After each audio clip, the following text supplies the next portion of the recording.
Everyone, आप सभी का हमारे यूट्यूब चैनल कंचन एजुकेशन में स्वागत है। तो आज के वीडियो में हम बात करेंगे types of sampling. Types of sampling जो थे निदर्शन के प्रकार, उन्हें दो भागों में विभाजित किया गया था। पहला था संभावनामूलक निदर्शन विधियाँ तथा दूसरा था संभावनाहीन निदर्शन विधियाँ। संभावनामूलक निदर्शन विधियाँ की चर्चा हम कर चुके हैं कि वो क्या है और उसके 6 टाइप के बारे में भी बता चुके हैं। तो आज हम बात करेंगे संभावनाहीन निदर्शन विधियाँ क्या है और उनके कौन कौन से टाइप्स है। तो वे निदर्शन विधियाँ जिनमें समग्र की प्रत्येक इकाई के चुने जाने की समान संभावना नहीं रहती है, उसे ही संभावनाहीन निदर्शन कहा जाता है, क्योंकि जो है इसके द्वारा चयनित निदर्श प्रतिनिधित्वपूर्ण नहीं होते हैं। इसमें जो है निदर्श त्रुटि का भी आकलन नहीं किया जा सकता है।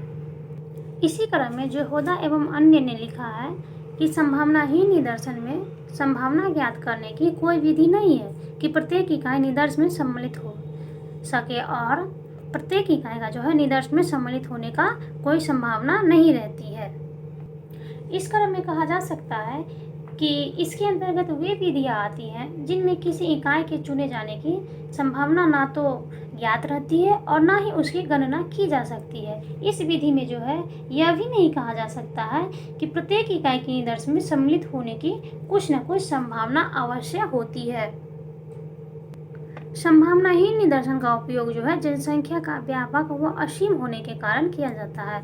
जब समग्र का स्वरूप स्पष्ट रूप से ना हो एवं साधन जो है सीमित नहीं हो, तब अनुसंधानकर्ता प्रायः इस विधि का प्रयोग करता है।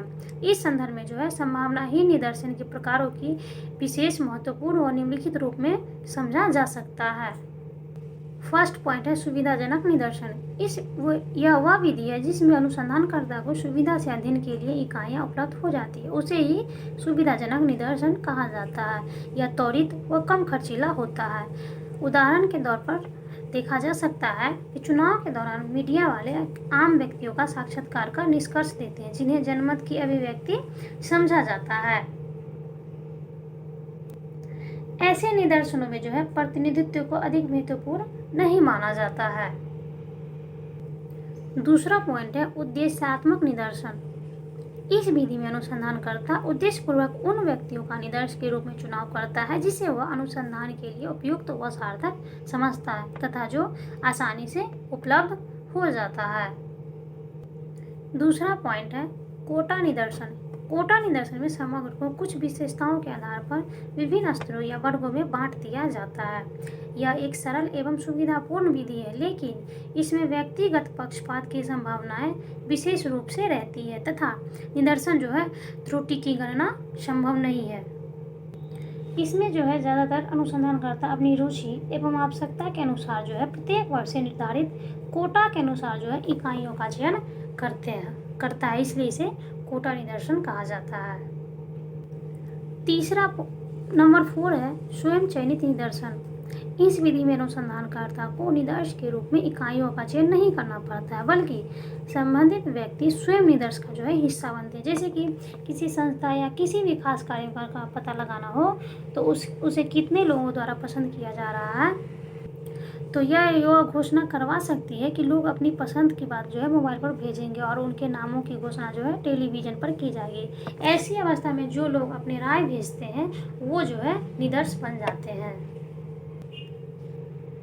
नंबर 5 है समय समय बढ़ने वाला निदर्शन, यानी कि धीरे धीरे बढ़ने वाला निदर्शन। इस विधि में जो अनुसंधानकर्ता कुछ परिचित को निदर्श मानकर अध्ययन प्रारंभ करते हैं, फिर बाद में जो है ये परिचित कुछ अन्य निदर्श की जानकारी देते हैं जो अध्ययन की कसौटी पर आते हैं। फिर ये उत्तरदाता कुछ नए निदर्श के नाम देते हैं। यह क्रम तब तक चलता रहता है जब तक पर्याप्त संख्या में उत्तरदाता न मिल जाए या जब तक उत्तरदाता मिलना बंद न हो जाए।